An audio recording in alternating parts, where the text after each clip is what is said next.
که رفت. اما اگر رنگ صورتی ببینم ویدیو تمامه.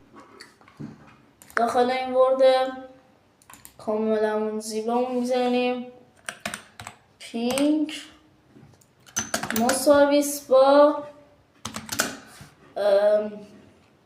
چی بزنیم؟ با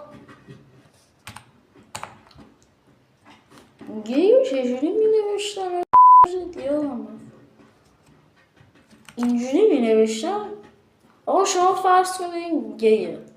خب اگه رنگ پینک ببینیم ما گی هستیم. اینم نورمال. let's do this. خوک پیگ خوک باعث مریم میشه.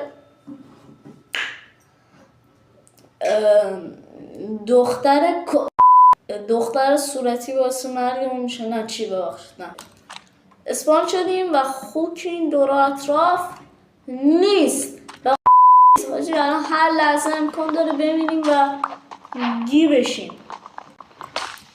گی من نمیدونم چه اسکینم نامرئی شده. شما به دل نگیرید.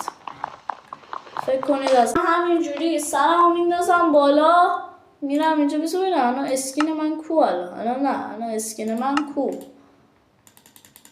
وایستا میام اینجا یک کرافتینگ تیبل میسازم. استیک میسازم همینجوری که کلم بالاه. کرافتینگ هم میذارم اینجا. میام یه دونه هدف رو نگفتم. هدف یک آیرونه. دایمند من نمیتونم راستش. خیلی خوب. خوک نباش. اوکی خوک نیست. اسکینم هم what the fuck. خب اینجا یه گویق بده به من. بلا بلا بلا بلا نسامیا پینگونگه گنگو. خب اینم از قایق. بسم الله الرحمن الرحیم. اسکینم گیبه. خوش این ورا به قرآن باشه. آیرون بابا یه آیرون اینجا نی الان. قرمزه. نگران نباشید قرمزه. من گی نیستم. من هرچی بشم گی نمیشم. بالا که چیز صورتی نیست. آیرون هم آخه نیست بیشتر.